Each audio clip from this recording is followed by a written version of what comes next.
कल हम लोग श्रवण कर रहे थे कि किशोरी जी नंदगांव आई हैं और नंदगांव में श्री यशोदा मैया लाली को श्रृंगार कर रही हैं।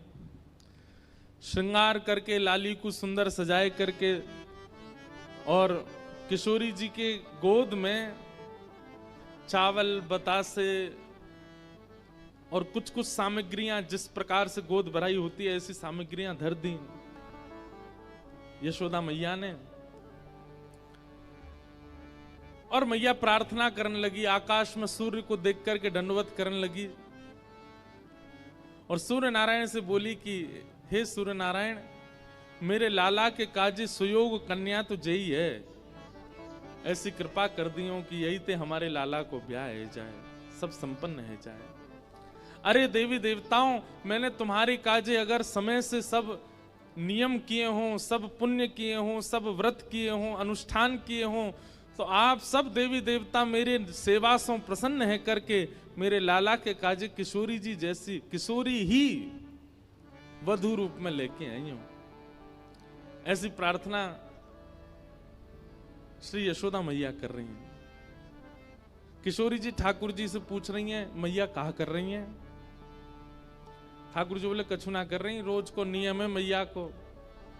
हमारे ब्रज लीला में तो कहें कि ठाकुर जी बोले हनुमान चालीसा को पाठ कर रही हैं, लेकिन मन में भाव आयो कि भाई तब तो हनुमान चालीसा की रचना ही ना भई होगी। गोस्वामी तुलसीदास जी महाराज तो कलयुग में प्रकट भये, लेकिन हमारे लाला तो नित्य हैं, आज भी लीला कर रहे हैं।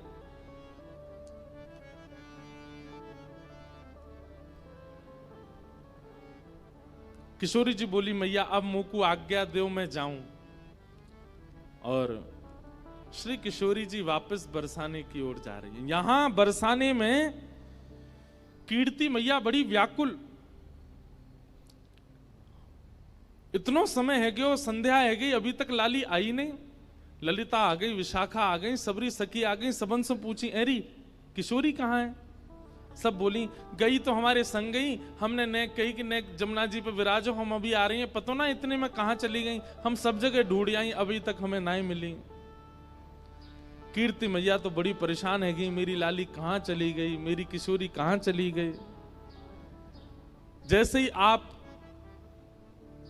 वृषभानु भवन ते निकर के बाहर ढूंढवे के काजे जान लगी, इतने में ही सामने से छोटी सी नन्ही सी कुमारी श्री किशोरी जी नई सी झंगुली पहन करके, नई सी चुनरी पहन करके, नयो नयो सो श्रृंगार करके, नई नई चूड़ी पहन के और ऐसे झोली में खूब सारो सामान लेकर के सामने तो धीमे धीमे चली आ रही हैं।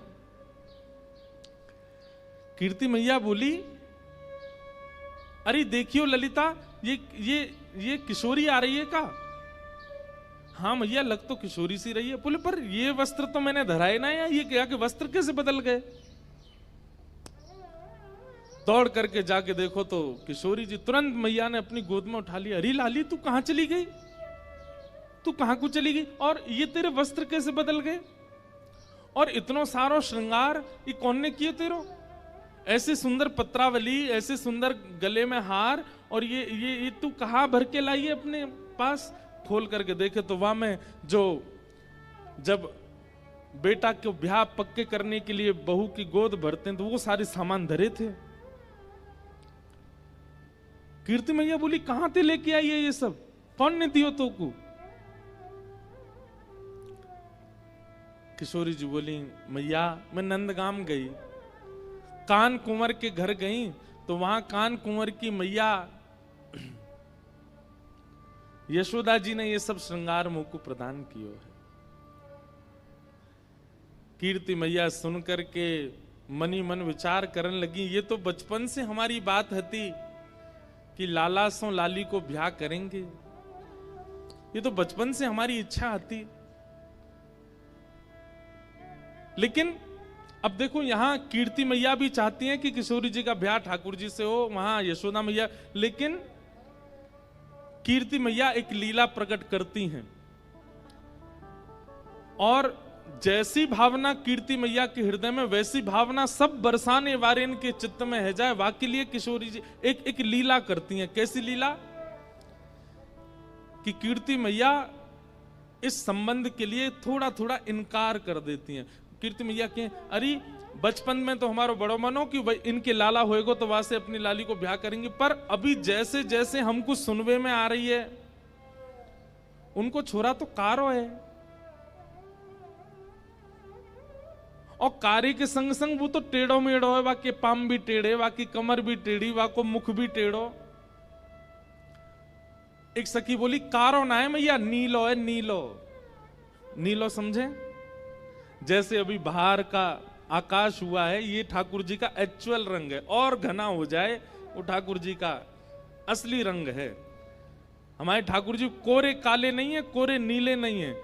जब घनघोर घटा छाती है उस समय के आकाश का जो वर्ण है वो ठाकुर जी से बिल्कुल मैच होता है। एक सखी बोली कारो ना है मैया, नीलो है, नीलो। अरे जब तक वहां को नामकरण नहीं भयो, सबरे नंद महर में सबरे बातें नीलमणि नीलमणि कह करके पुकारते। एक सखी बोली मैया बात तो तू सही कह रही है, कल को हमारी लाली ते ब्याह कर लेगो, रात में अंधेरो हैगो और किशोरी कहीं ढूंढने लगी कहां चले गए श्याम सुंदर, पतो चली बगल में ही बैठे हैं लेकिन अंधेरे के कारण दिख ना रहे। अरे कम से कम ऐसा तो होना चाहिए जो न प्रकाशमान रहे।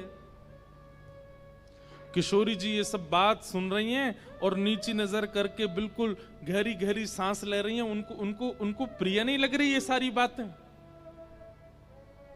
मनी मन मानो विचार कर रही हैं कि अरे सुनी भाई बातन पर काहे को भरोसा कर रही हो मैया, एक बार देखो तो सही कान कुंवर है कैसे।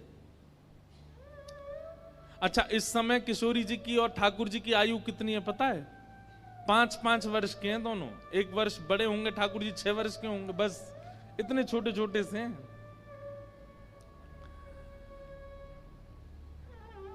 लेकिन ये नित्य लीला है। इसको प्रकट आज के रूप में अगर आप लोग अनुमान लगाएंगे तो बहुत सारे प्रश्न आपके चित्त में आ जाएंगे, इसलिए उस भाव में जाइएगा मत। ये लीला जैसी है इसको वैसे ही श्रवण कीजिए और उसी भाव में ही इसका आस्वादन करो। आप कहेंगे कि इतनी बाल अवस्था में विवाह आदि, अरे ये संसार के विषय भोग और संसार के जो जो क्रियाएं पूरी होती हैं विवाह से, वो सब क्रियाओं के लिए ये विवाह नहीं है। वासना की दुर्गंध नहीं है दूर दूर तक इस विवाह में, इस संयोग में। अरे इनका आचरण करने वाला, इन युगल नाम को गाने वाले के चित्त से वासना नष्ट हो जाती है। उनकी लीला में वासना कैसे हो सकती है? उनकी लीला में कोई और भाव कैसे हो सकता है? मुझे स्पष्ट करना इसलिए आवश्यक है क्योंकि कई अनधिकारी अगर सुनेंगे तो वो फिर गलत भाव में ले जाएंगे। किशोरी जी मन में विचार कर रही हैं कि सुनी भाई बातन पे काई को जाओ, एक बार देखो तो। तभी कीर्ति मैया एक वयोवृद्ध हैं बरसाने में, उनको नाम है पूर्णमासी, उनको बुलाती हैं, इधर आओ। पूर्णमासी आवे तो कीर्ति मैया के बड़ी चिंता की बात है, आप ही कछु हल निकालो या को। बोले कहा हल निकालना बताओ। बोले देखो किशोरी को देखो एक बार, ऐसो श्रृंगार करके बैठी है, ऐसे सुंदर सुंदर वस्त्र और पामन में देखो महावर लगा के बैठी है, हाथन में महावर लगी है, गले में सुंदर हार पहने और याकू बतासे आदि सब दे करके यशोदा मैया ने पक्की सी कर दी है, गोद भराई कर दी लाली की। पूर्णमासी बोली अरे वाह, ये तो शुभ संकेत है, यहां में चिंता की कहा बात है। ये तो पूरा वृंदावन जाने, पूरा ब्रजमंडल जाने की भैया वृषभानु लाली, वृषभानु की लाली तो नंद के लाला को ही जावेगी, या में चिंता की कहां बात है। कीर्ति मैया बोली पर मुझे चिंता हो गई, ऐसी सुकुमारी, ऐसी सुंदर, ऐसे रूप गुण सब में संपन्न, और वो यशोदा को लाला, वाक्य तो मैंने ऐसे ऐसे कुकर्म सुने हैं, चोरी करके खावे, टेढ़ो मेढ़ो सो चले, कारो सो है, ऐसो ऐसो है। कारो भी एक बार को स्वीकार कर लूंगी, टेढ़ो मेढ़ो भी एक बार को स्वीकार कर लूंगी, लेकिन चोर, मुझे तुम ही बताओ पूर्णमासी, कोई सास यूं चाहेगी कि वाह को दामाद चोर हो?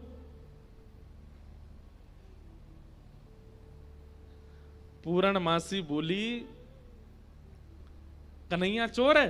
बोले हाँ। और तुम सबरे कौन हो? बोले हम सबरे तो राजघराने के हैं, हम तो सबरे राजा हैं, रानी हैं, ऐसे हैं वैसे हैं। पूर्णमासी बोली देखो जाए तो संसार में सब चोर हैं, या संसार में चोर तो कोई ना बचो।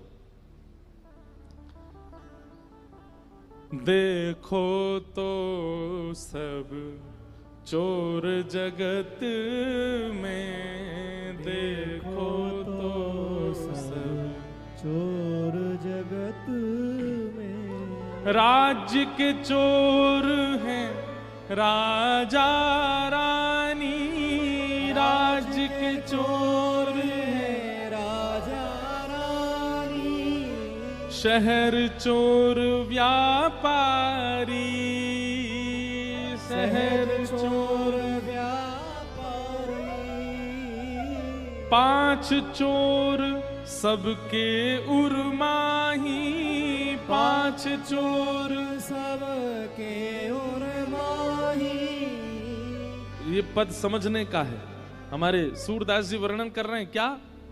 राज्य के चोर हैं राजा रानी। राज्य के चोर कौन है? बोले राजा रानी चोर हैं, सेना से अपने नागरिकों से कर वसूलते हैं, उससे अपना पेट भरते हैं, अपना घर बनाते हैं, अपना सब कुछ बढ़िया करते हैं। चोर नहीं है तो कौन है? शहर के चोर व्यापारी। व्यापारी बैठे हो तो बुरा नहीं मानना। शहर में चोर कौन है? बोले व्यापारी हैं। जो वस्तु 5 रुपए की है उसको 8 रुपए की देते हैं, बीच में तो कुछ ना कुछ चोरी करी जा रही है। 5 चोर सबके उर्माही। हम सब के अंदर 5 चोर हैं। रूप रस स्पर्श गंध और शब्द, इन 5 को चुराने के लिए हमारी सारी इंद्रियां भाग रही हैं। कोई रूप के पीछे भाग रहा है, कोई स्पर्श के पीछे भाग रहा है, कोई शब्द के पीछे भाग रहा है। सब चोर हैं संसार में। ब्रह्मा चोर आए वृंदावन, ब्रह्मा चोर आए वृंदावन। बालक बच्छ चुरायो, बालक बच्छ चुरायो। हाँ हाँ इंद्र चोर प्रथु का है चोरों, इंद्र चोर प्रथु का है चोरों। बहुपाखंड बनाए, बहुपाखंड बनाए। अरे वो कन्हैया तुम्हें चोर दिख रहा है, चोर तो ब्रह्मा भी है। भागवत जी में लीला कथा आती है, विस्तार नहीं करूंगा। ब्रह्मा जी आए, आकर के ठाकुर जी के ग्वाल वालों को चोरी करके ले गए। बोले इंद्र चोर। इंद्र कथा आती है कि पृथु महाराज के घोड़े चुरा करके इंद्र भाग जाता था। बोले जब ब्रह्मा चोर हो सकता है, इंद्र चोर हो सकता है, तुम चोर हो सकते हो, राजा रानी चोर हो सकते हैं, व्यापारी चोर हो सकते हैं, तो फिर अकेलो कन्हैया बदनाम काय को किया जा रहा है।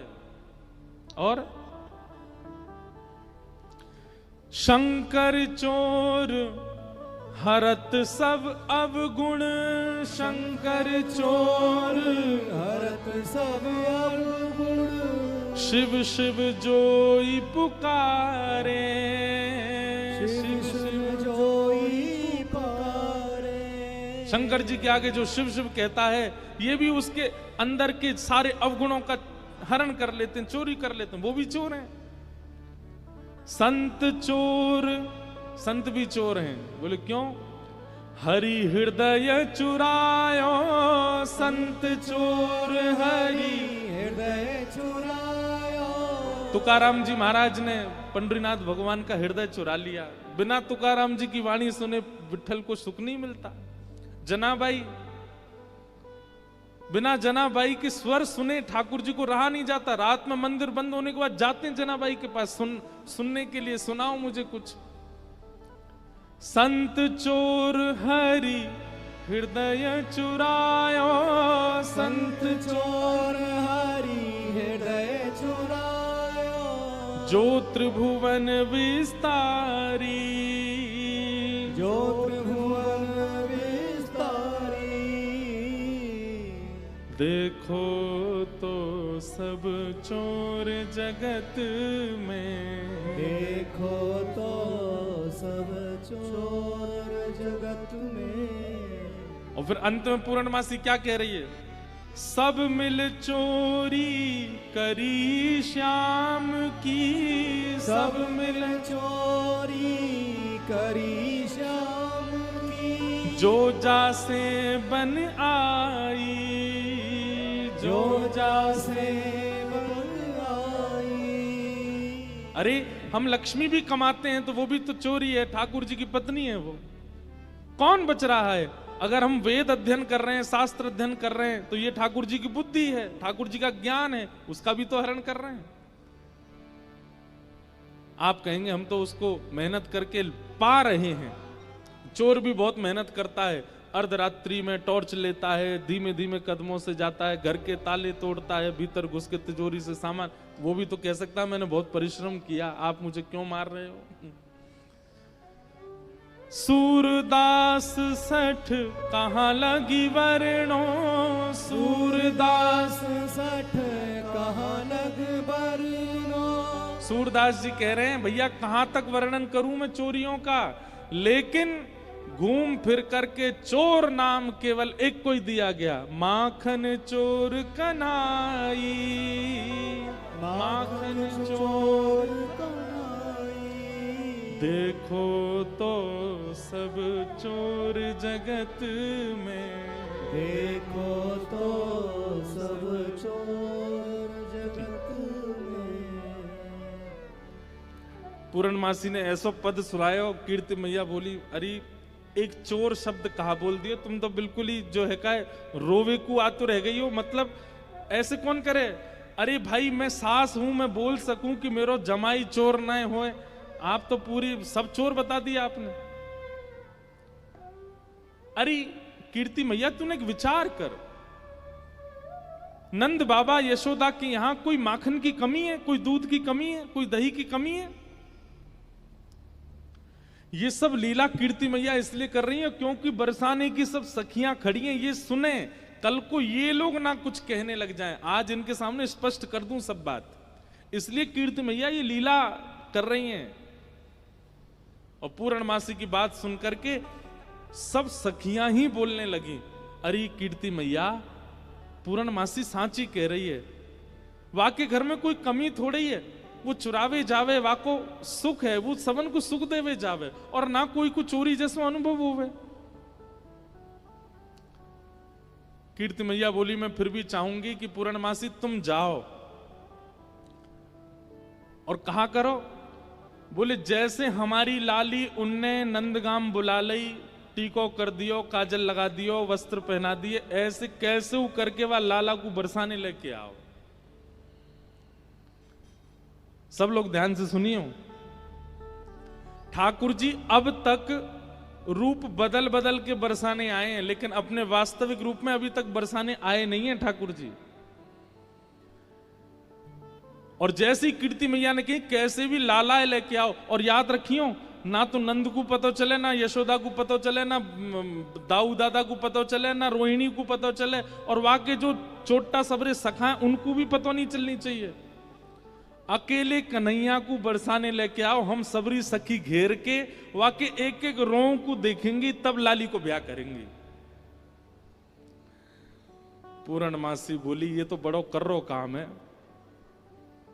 एक तो वो इतना चंचल है, कोई के हाथ में आवे ना, वाकू लेकर के इतनी दूर लानो और फिर इतने सब सकीन के बीच में रखनो। बोले ना पूर्णमासी अब ये काम करो, ऐसी सुकुमारी हमारी लाली, हमने देखभाल के सब करेंगी। सब सखियों के मन में भी प्रेम उत्पन्न होने लगा कि श्याम सुंदर आएंगे, हम भी उनको देखेंगे, हम भी न अनुभव करेंगे कैसे हैं। किशोरी जी को भी सुख है कि एक बार आ जाएं बरसाने में, यहां बैठ करके सबके बीच उनका दर्शन पुनः हो जाएगा। पूर्णमासी बोली तो ठीक है मैं जा रही हूं ठाकुर जी को लेने। एक प्रकार से किडनैपिंग होने वाली है ठाकुर जी की।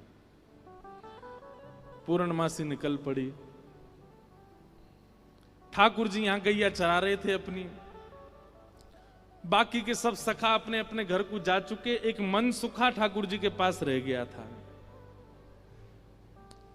पूर्णमासी दूर से देख रहे, बोले हाँ बढ़िया है, सबरे सखा चले गए, ये मन सुखा का है, पतलो सोया तो 2-4 रेपटा में मैं गिरा दूंगी, कन्हैया ले जाऊंगी।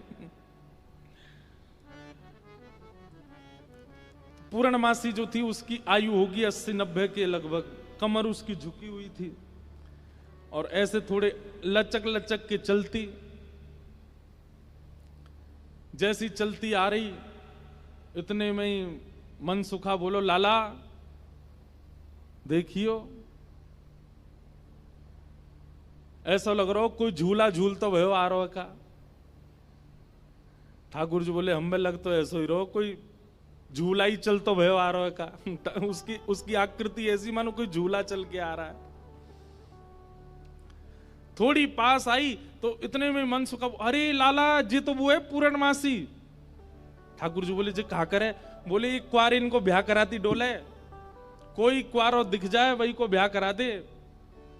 लाला आज हमारो तेरो सौभाग्य देख, मधुमंगल तनसुखा मनसुखा तनसुखा धनसुखा सबरे चले गए, बस मैं और तू ही बचे हैं और हमारे सामने पूर्णमासी आई है। आज चूकनो नहीं है, अपनो ब्याह को सब प्रस्ताव धर लेंगे, कर लेंगे बढ़िया थे, लंबी दंडौत करेंगे याकू आज। ठीक है। जैसे पूर्णमासी आई, ठाकुर जी, अरे मासी बड़ी दिनान में मिलियो, जय हो, दंडवत प्रणाम। ठाकुर जी की प्रणाम देख करके पूर्ण, अरे मेरो लाला, अरे कन्हैया इतकू आजा, हृदय ते लग जा मेरे। अरे लाला तू को ऐसी बहु ढूंढ के लाऊंगी मैं, तू तू तू कहा पूरा पूरा नंदगाम देखते रहेगो। मन सुखा बोलो, हम भी हैं मासी यहाँ पे, हम प्रणाम कर रहे हैं दंडवत लेट के। पूर्णमासी आशीर्वाद दे रही है, तो ऐसा आशीर्वाद तू बतासो सो है जा, कोई पाम धरे सो पट्ट फूट जाए। बतासो जाने ये और बात है भैया, यहाँ पे ब्रज भाषा में कोरी कथा कर दूं तो शब्द नहीं जाने। बतासो जाने, जानते हैं बतासा कैसा होता? कोई पाम धर दे तो कैसा हो जाता है? फूट जाए, बहुत हल्का सा मीठा होता है। तो पूर्णमासी कह रही है, तो ऐसा आशीर्वाद दूं कि तू बतासो सो है जाए, कोई पाम धरे पट्ट फूट जाए। हमें ऐसा आशीर्वाद काहे को दे रही है? बोले तू अपनो काम कर, मैं जा काम को आई हूं वो मुंह करन दे। लाला तेरे काज एक बहुत सुंदर छोरी देखी है मैंने, और तो ले जावे आई हूं, मां चल मेरे संग। ठाकुर जी बोले, कौन सी छोरी है? बोले अपने बरसाने में। बोले बरसाने में भानु बाबा की छोरी राधा रानी? पूर्णमासी बोले, हम जाने तो तू सब है, बस बात बनावे। लाला मां सबरी चर्चा कर रही है तो देखनो चाहे एक बार। तो वो सबरी तो यूं कह रही तुम कैसे उछल बल के ले आओ, लेकिन लाला तो मैं बता दूं स्पष्ट बात, तू मेरे संग राजी राजी चलो चल, वहां पे सबरी सखीन को तो दिखा लाऊंगी, तेरो ब्याह हो जाएगा, बढ़िया प्रेम ते रहियो। फिर मनसुखा बोलो, ऐसे नहीं जाएगा लाला हमारो, पहले मेरे काजी भी छोरी बताओ, जब मेरो ब्याह भी पक्को बताए दोगी तब लाला जावेगा और मैं संग जाऊंगा। पूर्णमासी बोले, तो बिल्कुल ना लेके जाऊंगी। मनसुखा बोलो, मैं तो जाऊंगा लाला, अकेले छोड़, यशोदा मैया ने जिम्मेवारी दे रखी है हमें, लाला एक क्षण के काज भी अकेले नहीं रहेगा, हम तो संग जाएंगे आके।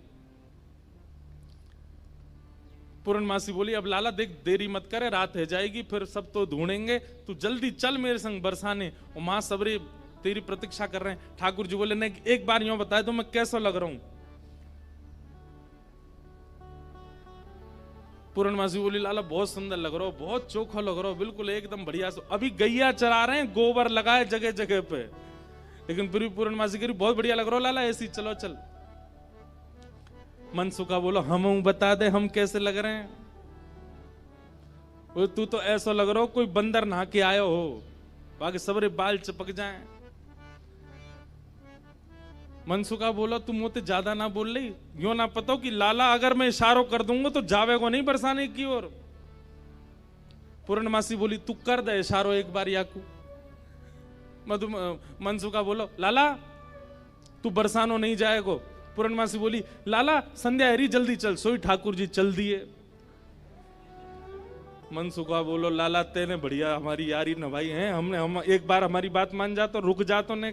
बोले, अरे ब्याह के काजे में 6 महीना ते इंतजार कर रहा हूं, जैसे तैसे हेरो तो है ना देगो, तेरी बात बाद में मान लूंगा मैं, अभी जान दे। मनसुखा बोलो, मैं भी चलूंगा। खूब पूर्णमासी ने मना करी, लेकिन मनसुखा बोलो मेरे बिना नहीं जाएगा, मैं चलूंगा। मनसुखा भी गयो।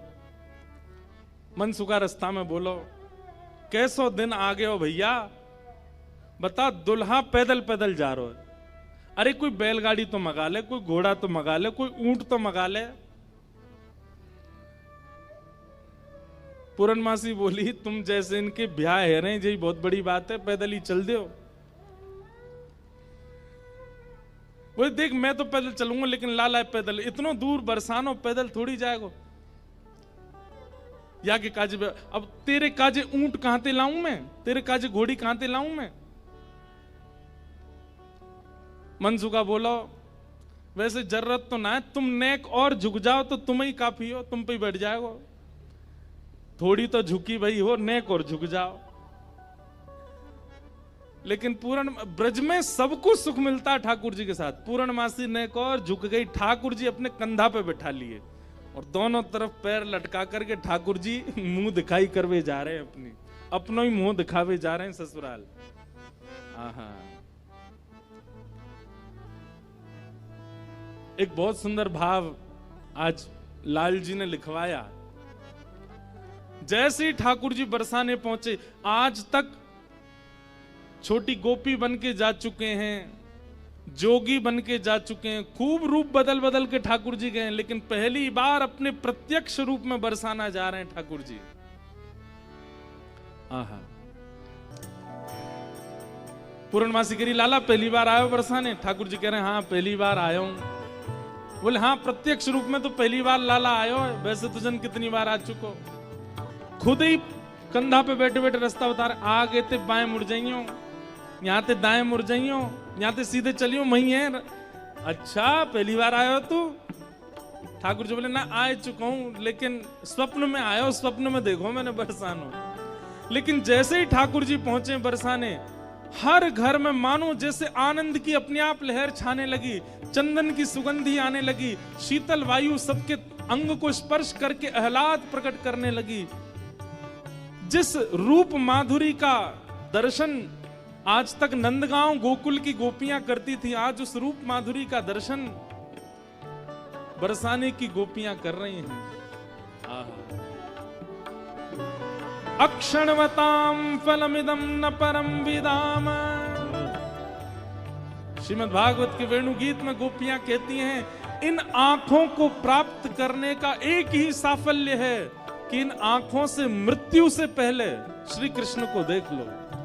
अगर इन नेत्रों से श्री कृष्ण का दर्शन नहीं किया तो नेत्र पाकर के भी आपने कुछ नहीं पाया है। हर घर में गोपियां अपनी अटारियों पर, खिड़कियों पर आकर के खड़ी हो गई हैं, श्याम सुंदर की मनोहर झांकी को देख रही हैं।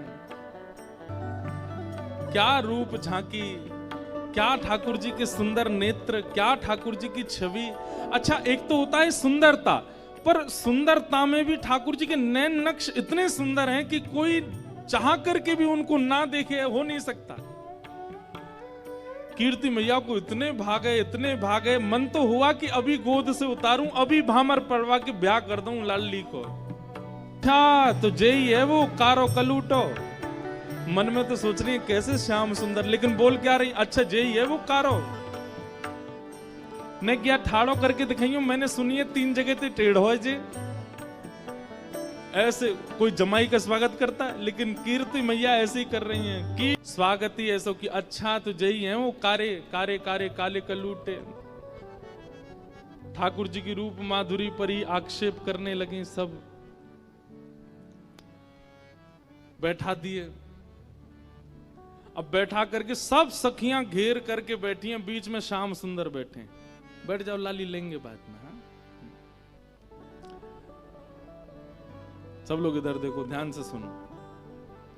ठाकुर जी को बैठा करके सब सखियां घेर करके बैठी हैं और अब आपस में चर्चा करनी है। बीच में मनसुखा भी बैठा है।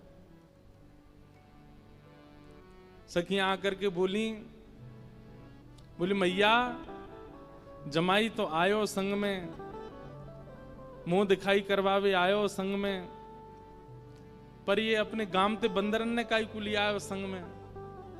मनसुखा बोला हम बंदर ना है, हम लाला के सखा हैं, हमारे कहे बिना कछु ना करे लाला। हम कहें तो उठे, हम कहें तो बैठे, हम कहें तो चले, हम कहें तो सोवे, हम कहें तो खावे।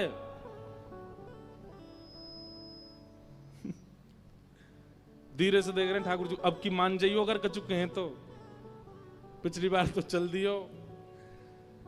सब सखियां ठाकुर जी को कोई कान पकड़ के देख रही है, मैया कान तो ठीक है, आके नाक पकड़ के देख रही, मैया नाक ठीक है, या की आंखन में घूर घूर के देख रही, बोले मैया आंख ठीक है, या की मुखमंडल देख रही हैं, हाथ देख रही हैं, पाम देख रही हैं, चलवा के देख रही हैं, चलवा के देख रही हैं, सब गोपी करी। मैया चाल तो बढ़िया है, लेकिन नेक ऐसी लगे जनानी सी, जनानी समझे, ऐसा लगे नेक नेक कोई छोरी चल रही है का। अरे ना लाला हमारो जब गैया चरावे जावे तब देखो बिल्कुल ऐसी मर्दानी सी चाल चले, ऐसा मत कहो। सब ठाकुर जी को घेर करके विविध विविध प्रकार की बातें कर रही हैं। एक गोपी बोली, लाला तुम बाकी सब चीजन में तो ठीक हो, लेकिन फिर चोरी काय को करो।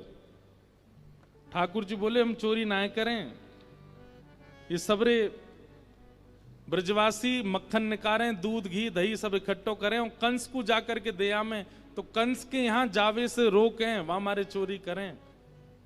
और मक्खन की चोरी, दूध की चोरी, दही की कोई चोरी है? चोरी तो आभूषण की होयो करे। तभी एक गोपी बोली, हमने तो ये भी सुनी है कि तुमने किशोरी जी की मुंदरी चुरा ली एक बार। ठाकुर जी की मुंदरी चोरन लीला है, वो भी मैंने कही है एक दो बार, सूक्ष्म ही सुन लो। किशोरी जी एक बार नृत्य सीखने गई ठाकुर जी के पास, ठाकुर जी ने नृत्य सिखाया किशोरी जी को। नृत्य सीखने के बाद किशोरी जी जैसे ही वापस जाने लगी तो ठाकुर जी मनी मन सोचने लगे, वाह मुफ्त में सीख के जा रही है, कछु दक्षिणा भी ना दई मोकू। अरे भाई गुरु से शिक्षा ग्रहण करने के बाद कछु देनो चाहिए। लेकिन कोई बात ना, हम ऐसे गुरु हैं कि कोई दे के नहीं जाएगा तो मांग के ले लेंगे, और मांग के भी नहीं देगो तो छीन के ले लेंगे। किशोरी जी के पास जाके ठाकुर जी ने ऐसे गलवैया दई, किशोरी जी बरसाने जा रही, ठाकुर जी बोले, श्री जी देखो एक कैसा तोता बैठा ऊपर। श्री जी बोली, कहां है? मोह तो ना दिख रहा। अरे वो बैठो ऊपर। श्री जी बोली, मोह तो ना दिख रहा। अरे अपने हाथ दिखाओ, मैं दिखाऊं। हाथ पकड़ करके ऐसे दिखा, देखो वो बैठो वो बैठो, और ऐसे दिखाते दिखाते दिखाते हाथ में से ऐसे मुंदरी निकाली और निकाल करके अपने फेंट में धर ली। किशोरी जी बोली, मोह तो दिखो ना, अब तो उड़ गो, अब तो चलोगो, आप जाओ बरसाने जाओ, रात हो जाएगी। ऐसी ठाकुर जी की मुंदरी चोरी लीला। फिर बड़ी सुंदर आनंद आते हैं। फिर बाद में सब सखियां ठाकुर जी के मुकुट चुरा ले जाती हैं। बड़ी अच्छी लीलाएं सुनाएंगे, कल परसों में सुनाएंगे। एक गोपी बोली, मैंने तो सुनी है तुमने मुंदरी भी चुराई।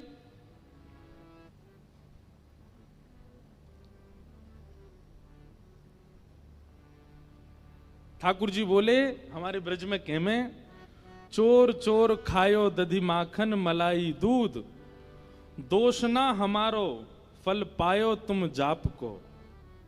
अरे ये तुम्हारे घर ते जो मलाई दूध आदि सब खाए ना, ये गोपीन के घर ते चोरी नहीं भैया, उनके जप तप को फल मिला उन्हें, कि मैं उनके यहां चोरी करवे आया हूं। चोर चोर खायो दधी माखन मलाई दूध, दोष ना हमारो फल पायो तुम जाप को। मैं तो यहां आयो ब्रज में जन्म है, मैं तो यहां ब्रज में जन्म हूं।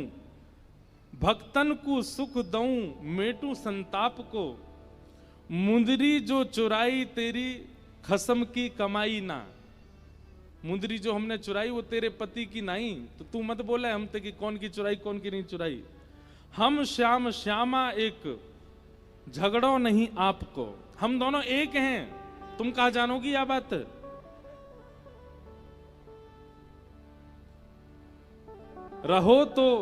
रहो तो गवारी, ढोरी रोकत है हमारी। जब प्यारी ही हमारी तो महल का तेरे बाप को। अरे तू हमसे का पूछ रही है? ये श्यामाजू तो नित्य हमारी हैं, ये सदीनते हमारी हैं। इनके संबंध में इतनी जांच पड़ताल और पूछ तूछ तुम कर रही हो, अरे ये तो सदाते हमारी हैं, या मैं पूछने की कहा बात है? सब सखी बोली, हे कीर्ति मैया, जमाई तुम्हारो सर्वगुण संपन्न है, बोलवे में हूं आगे, उछलवे में हूं आगे, चोरी में हूं आगे, सब चीजन में निपुण है। इतनी देर से बात बना रहे, कभी मनसुखा कछु के, कभी गोपी सब कछु के हैं। सब गोपियां बोली, भैया देखो ये मेल बन नहीं रहे हो ब्याह को। बोले क्यों ना बननो? बोले बात यहीं आके अटक रही है कि लाला तुम्हारो कारो है, हमारी किशोरी जी गोरी हैं।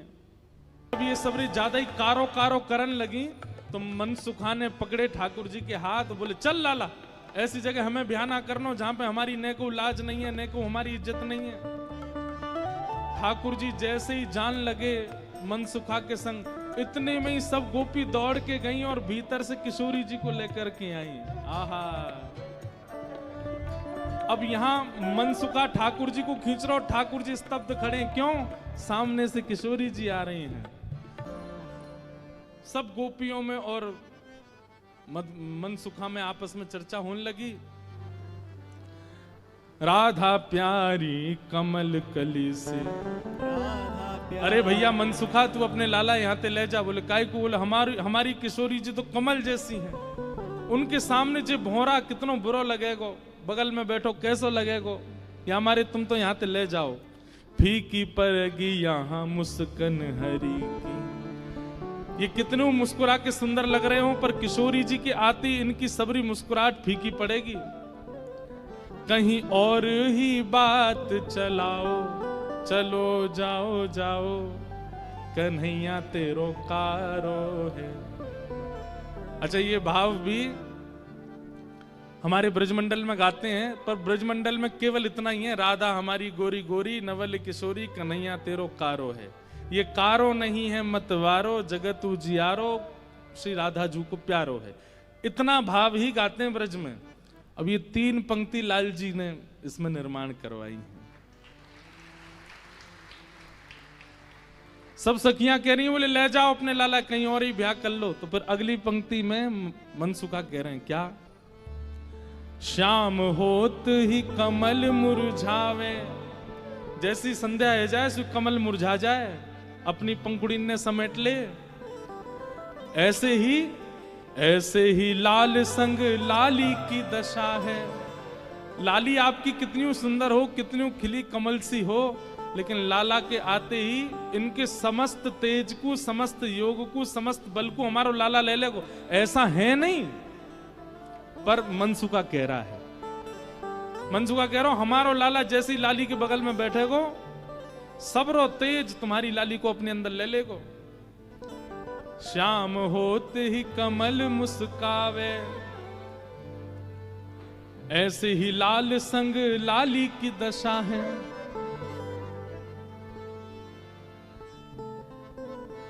ठीक है, हम अपने लाला ले जा रहे हैं, और जैसे ही ठाकुर जी को हाथ पकड़ करके मनसुखा ले जाने लगो, 2-4 सखीन के मुख मुरझाए गए। ऐसे मन में ना पछताओ, सुंदर वर पाओ। मानो जाते जाते कह रहे हैं, मन में पछताऊं मैं, अभी भी समय बोल दो तो हम रुक जाएं, लाला ती ब्याह करा देंगे श्री जी को। ऐसे मन में ना पछताओ, सुंदर वर पाओ, कन्हैया मेरो प्यारो है, प्यारे गिरधर लाल की जय। तो मनसुखा क्या कह रहा है? श्याम होत ही कमल मुरझावे, ऐसे ही लाल संग लली की दशा है। अरे तुम्हारी लाली कितनी प्रकाशमान क्यों ना हो, हमारो लाला जैसे ही आकर के बगल में बैठेगो, सबरे तेज को अपने अंदर ले लेगो। ऐसे मन में ना पछताओ, सुंदर वर पाओ। मन में पछताओ मत। हमें पता है मन ही मन तो आप सब लोग ये सोच रहे हैं कि आपकी किशोरी जी से भी ज्यादा सुंदर आपको वर मिल रहा है। सुंदर वर पाओ, कर लो ब्याह, कोई चिंता वाली बात नहीं है। जैसे ही हाथ पकड़ करके ठाकुर जी को मनसुखा ले जाने लगो, बरसाने थे, इतने में ही सखी गई और भीतर से किशोरी जी को लेकर के आई। आहा, मनसुखा कह रहा हूं मेरो लाला मेरी बात माने, अब मैं कह रहा हूं चल लाला देख मेरे संग नंदगाम जा रहा है। इतने में सखी सब किशोरी जी को लेकर के आई।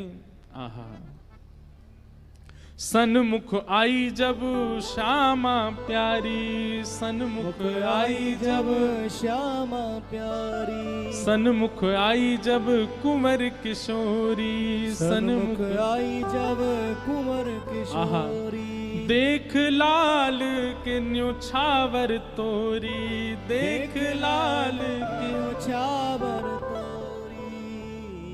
ठाकुर जी जा तो रहे थे मनसुखा के संग, लेकिन जैसी किशोरी जी आती दिखी ठाकुर जी तो वहीं स्तब्ध रह गए। मनसुखा खींच तो ही जा रहा हो, ठाकुर जी हिल नहीं रहे, वहां से सामने देख रहे हैं। लाला कहा वे कौन को देख रहा है? ठाकुर जी तो दूर से ही बलैया लेने लगे, तरण तोड़न लगे किशोरी जी को देख करके।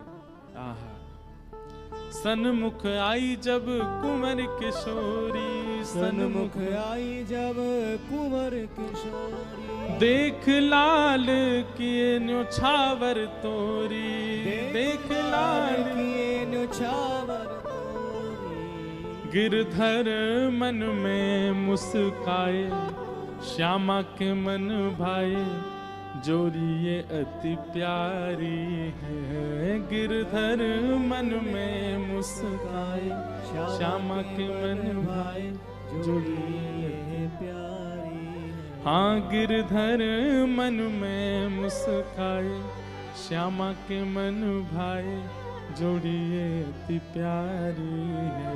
गिरधर मन में मुस्काए, श्यामा के मन भाए, जोड़ी है प्यारी है। आहा किशोरी जी को देख करके ठाकुर जी तो मुस्कुराने लगे और वहीं स्तब्ध रह गए। किशोरी जी आई, किशोरी जी देख के ठाकुर जी रुक गए। सब सखियां बोली हाँ मनसुखा ले जा लाला, नंदगाम ले जा, चल रे लाला चल मेरे संग। ठाकुर जी बोले तू चलो जा, मैं तो ना जा रहा हूं, मैं तो यहीं रहूंगा, श्री जी के सन्मुख ही विराजूंगा मैं तो। मनसुखा बोलो लाला आज तेने मेरी 2 बार नाक कटवाई है, एक तो तेने पूर्णमासी के सामने कटवाई, दूसरी अब सकीन के सामने कटवाई दे। बोले तेरी तो नाक कटेगी, मैं संग चलोगे मेरो तो संबंधी कट जाएगो, तेरो ब्याह ना हैरो, तू तो चाहे कि मेरो नहीं हो, मैं तो कर गया हूँ ब्याह, तू चलो जा। और वहीं किशोरी जी जैसे ही आई हैं, आहा सबके नेत्र पता नहीं क्यों सजल हो गए। ऐसा कोई व्यवस्थित विवाह प्रसंग कहीं वर्णन नहीं है, ये मिलन ही विवाह है किशोरी जी और ठाकुर जी का। ये मन में विवाह हो रहा है सब ब्रजवासियों के और सब जनों के। सेज पर ले जाकर के किशोरी जी को बिठाया, सुंदर सिंहासन पर किशोरी जी बैठी हैं और तभी ठाकुर जी बगल में आकर के बैठे। जैसे ही ठाकुर जी आकर के बैठे, सब बरसाने की सखियां, गोपियां, कीर्ति मैया सब नजर उतारने लगी, आरती करने लगी। आहा इतने सुंदर लग रहे हैं दोनों, आनंद में भर गए सब। ठाकुर जी तो बस किशोरी जी को ही निहार रहे हैं और कोई छवि नेत्रन में आ ही नहीं रही है। प्यारी जब जब देखूं तेरो मुख, तब तब नयो नयो लागे। ठाकुर जी तो ऐसे निहार रहे हैं मानो जैसे नवीन नवीन कोई उपमा प्रकट। और ठाकुर जी कहते हैं, भाव वर्णन किया जाता है हमारे ब्रज के रसिक जनों के द्वारा कि ठाकुर जी कहते हैं मैं जितनी बार पलक झपकता हूं उतनी बार किशोरी जी पहले से भी अति सुंदर लगती हैं। अभी जितनी सुंदर हैं उससे अति सुंदर पलक झपकने के बाद लगने लगती हैं किशोरी जी। आहा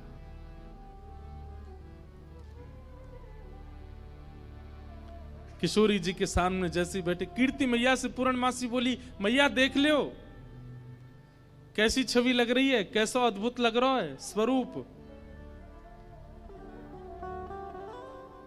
मैया बोली ना मैं तो मनी वैसे ही चिंता कर रही, वास्तव में ऐसा लग रहा हो कि जैसे मानो हमारी लाली और ये लाला दोनों एक दूजे के काजे ही बने हैं, दोनों की छवि एक दूजे के काजे ही प्रकट भई है। आहा उत्वन माल इत भ्रकुटी विशाल सोहे। दर्शन करो कैसे लग रहे हैं दोनों। उत वनमाल, ठाकुर जी ने वनमाल पहनी है। भ्रकुटी विशाल सोहे, माथे पे मुकुट इत बिंदी भाल दीनो है। उत में पीतांबर इत चुनरी अनूप रंग, उत श्याम रंग इत गौर रंग भीनो है। उत सो बजाओ कान बांसुरी अनूप राग, इत सो बजत पग नूपुर रस झीनो है। आहा जोरी है अनूठी, लागे उपमा सो झूठी। राधा सोने की अंगूठी, कृष्ण नीलम नगीनो है। राधा सोने से अंगूठी, कृष्ण नीलम सो नगीना है। तप्त कांचन गौरांगी, ठाकुर जी के बगल में बैठते किशोरी जी कैसी लग रही है, मानो जैसे किशोरी जी तो कोई स्वर्ण की अंगूठी हैं और वह स्वर्ण की अंगूठी में नील मणि श्री कृष्ण लगे हुए हों। दर्शन करके सब सखियां, सब बरसाने की गोपियां निहाल हो गईं। सब कहने लगी मैया अब तो तुम मुहूर्त मत न करवाओ, अब तो तुम कोई की प्रतीक्षा मत करो, ब्याह कर ही दो। आज लाला सही हाथ पड़ गयो आगे। कीर्ति मैया मनी मन विचार कर रही, बोले विवाह तो मन में तो है ही चुको है, मन में तो सबके भामर पड़ गई हैं ठाकुर जी की और किशोरी जी की।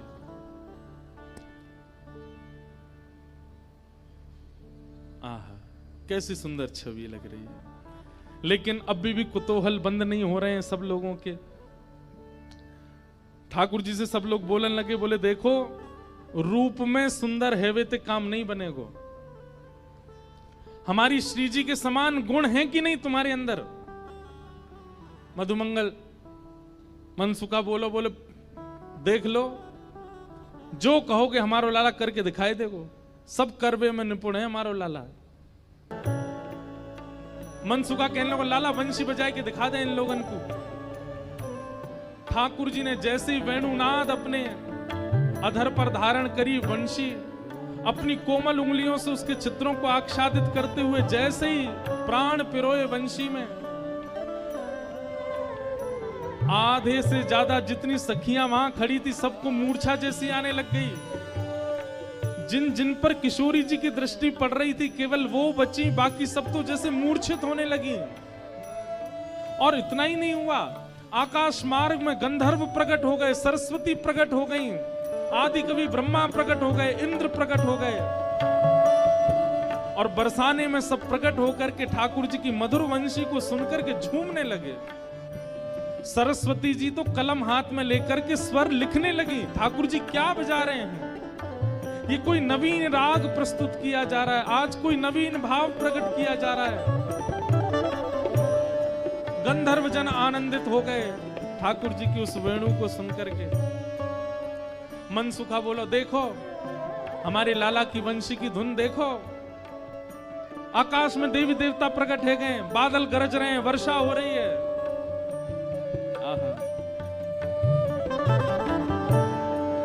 ठाकुर जी की वेणु सुनकर के सब मंत्रमुग्ध हो गए। इतने में ही हमारी किशोरी जी ने कही, बोले रुको अभी ये बता मैं। और तब क्या हुआ,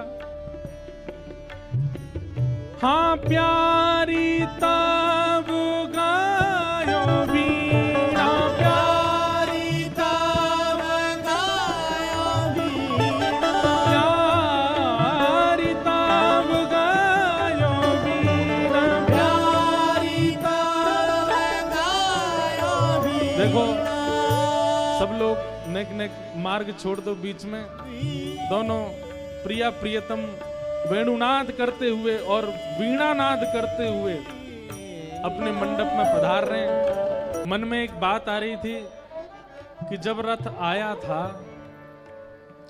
तो रथ में आगे घोड़े लगे थे, ठाकुर जी की सेवा में घोड़े लग करके आए, आदमी बन करके जा रहे अब रथ लेकर के आदमी गए। मैंने कहा वाह भाई मैंने देखी घोड़ा कहाँ गए, देखे तो आदमी खींच रहा। मैंने कि ये तो अद्भुत बात है कि ठाकुर जी की सेवा में घोड़ा आए आदमी बन करके जा रहे हैं। आदमी आए होते तो देवता बन करके लौटे होते। वाह। तो अभी कथा कहाँ चल रही है, वहीं चलो दोबारा। ठाकुर जी अभी तो अरे आ गए, घोड़ा भी आ गए।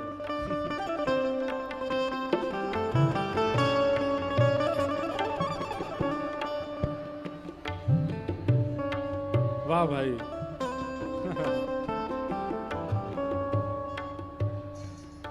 अब मन में भाव ये आया कि घोड़ा कह रहे कहां बने आदमी, देख लो हमें। आप कह रहे आदमी बन के बनवाओ तो सही है। अद्भुत है लीला ठाकुर जी की। भैया जगह दे दियो इनको, और कोई को ब्याह नहीं भयो हो तो बैठ जाइयो। आप तो है जाए, बैठ जाओ। हाँ पहले बड़े हमसे उम्र में बड़े, इनका पहले होना चाहिए। गाइए। बैठे हरि राधे संग, बैठे हरि राधे संग, कुंज भवन अपने रंग, कुंज भवन अपने। ठाकुर जी ने ऐसी वंशी बजाई महाराज कि सब सखियां तो मूर्छित होने लगी। आकाश मार्ग में देवी देवता प्रकट हो गए। प्रकट होकर के ठाकुर जी की मधुर स्वर को सुनकर के सब मानो आश्चर्यचकित हो गए।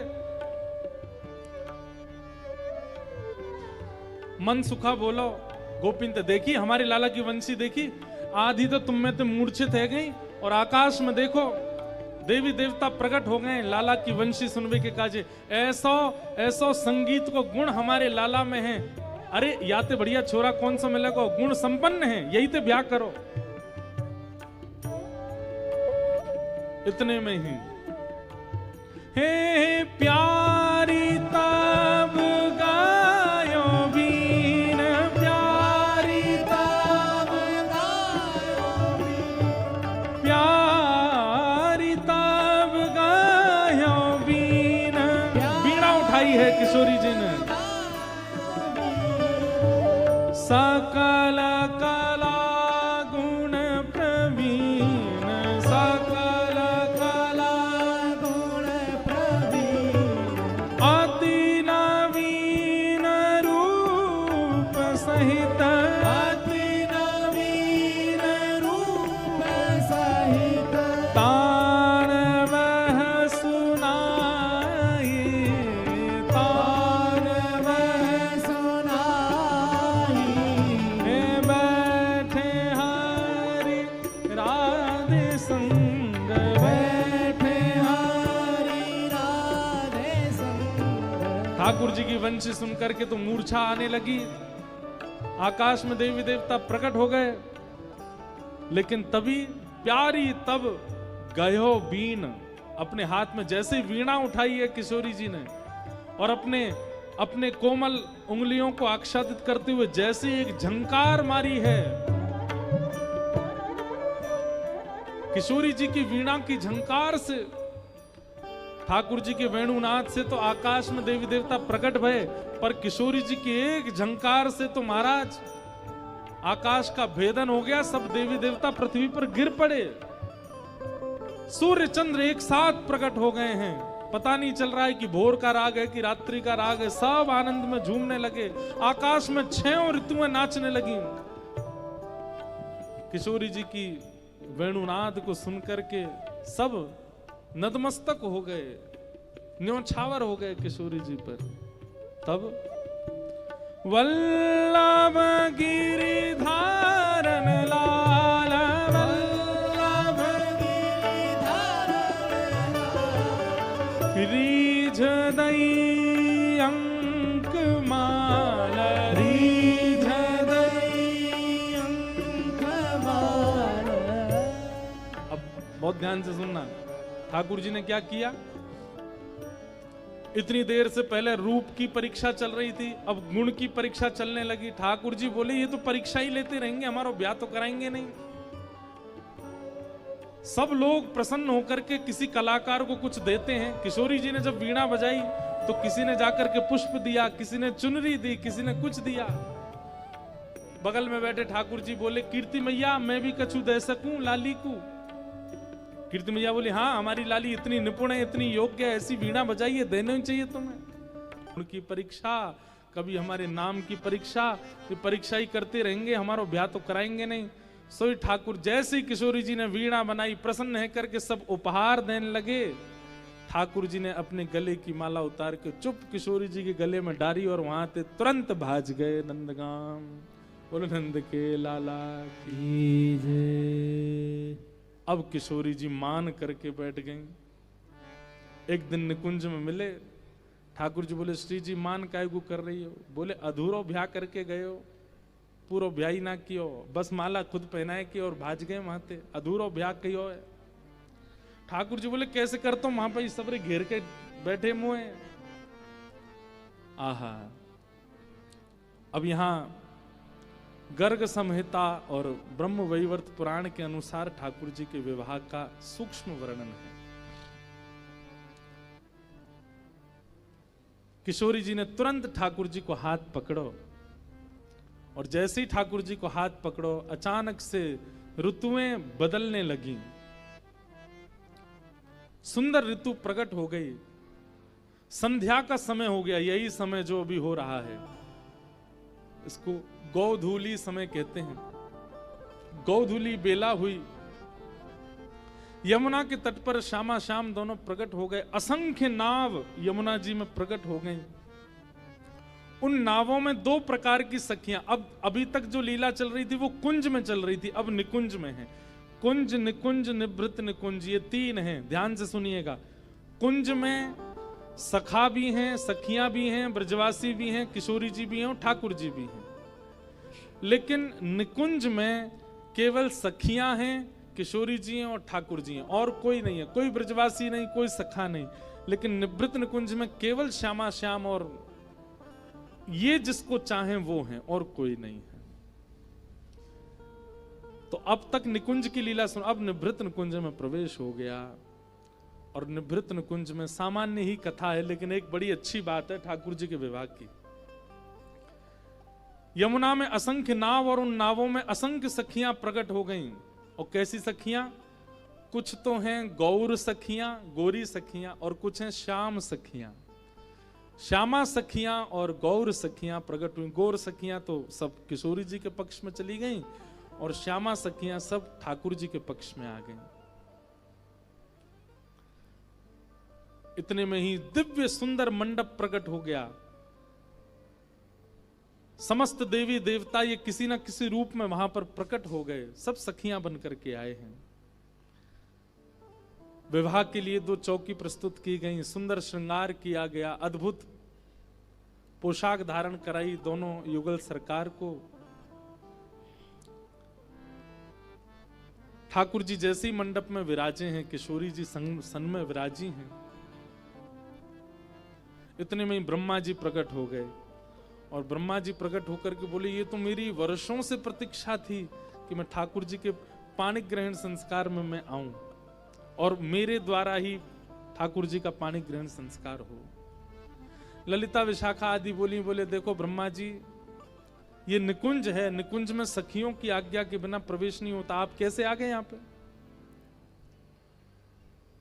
ठाकुर जी बोले आपकी आज्ञा के बिना आ नहीं सकते। ब्रह्मा जी बोले आपकी आज्ञा के बिना आ नहीं सकते, लेकिन आ गए हैं, इसका मतलब है किसी ने तो आज्ञा दी होगी। ललिता विशाखा बोली बात तो सही है, हमने आज्ञा नहीं दी तो फिर आ कैसे गए? तभी देखा तो ठाकुर जी मुस्कुरा रहे, तो बोले हमने इनको बुलाया है। ललिता जी बोली तुमने काय को बुलाया हो? बोले हमें यूं ही कि अच्छो पुरोहित आवे तो ऐसो ब्याह करा के जाएगा कि जीवन भर की गांठ बंदी रहेगी, कभी खुलेगी नहीं। अच्छे पुरोहित से ब्याह हो जाए, अच्छे वेद मंत्र पाठी अगर ब्याह पढ़ाने आए तो निश्चित है कि ब्याह पर उसका भी प्रभाव होता है।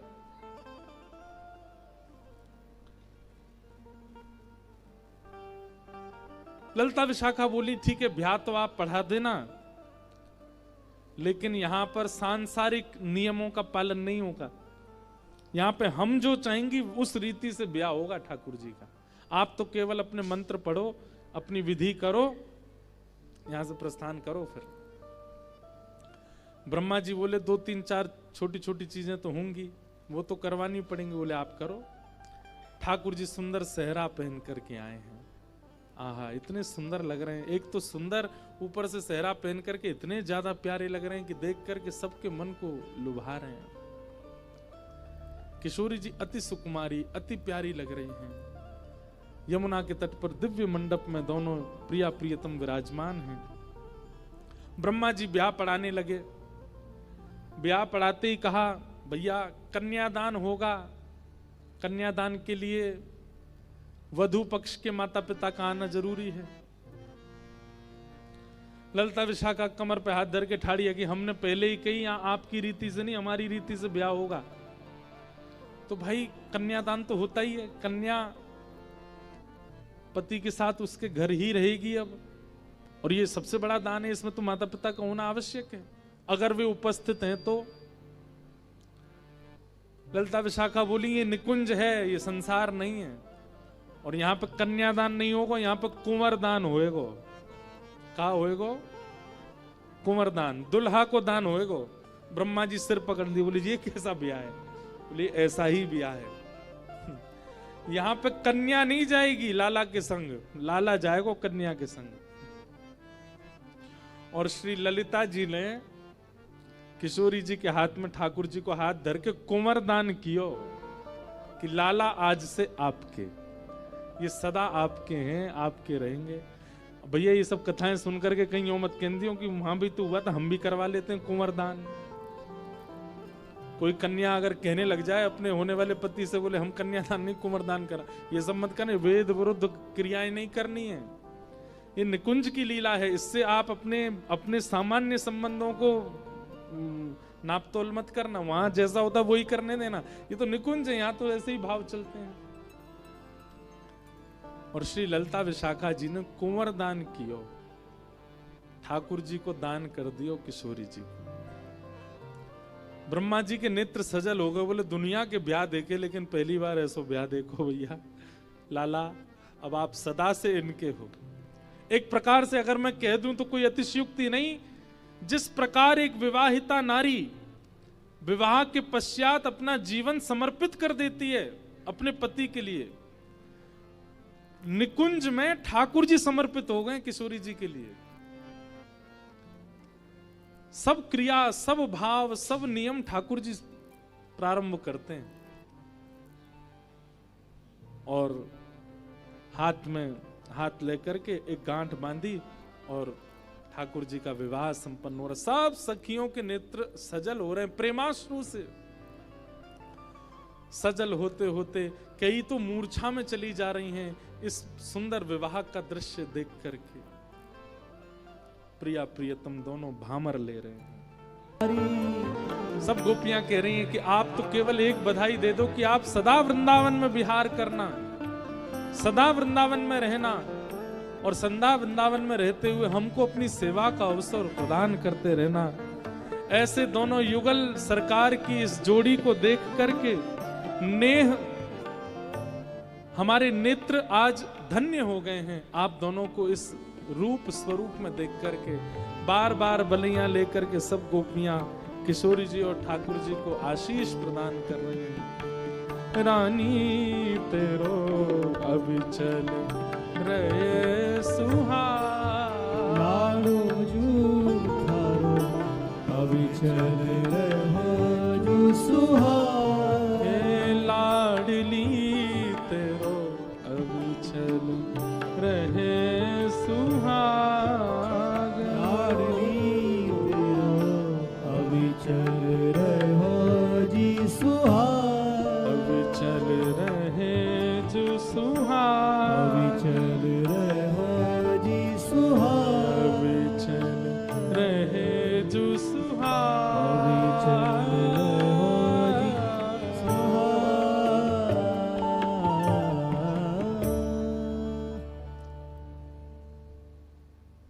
बोलो युगल सरकार की।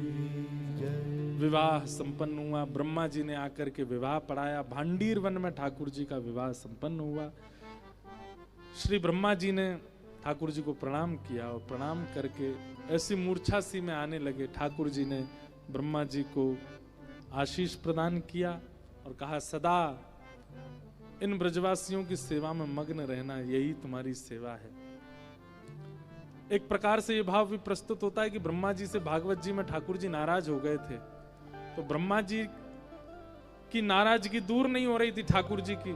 तब ब्रह्मा जी ने ठाकुर जी का विवाह पढ़ा करके अपने उस अपराध का प्रायश्चित किया और फिर ठाकुर जी उनसे रीझ गए, उनके इस भाव से प्रसन्न हो गए। इस प्रकार कई सारे भाव ठाकुर जी के विवाह के, कुंज के, निकुंज के, निवृत्त निकुंज के सब जगह बताए जाते हैं।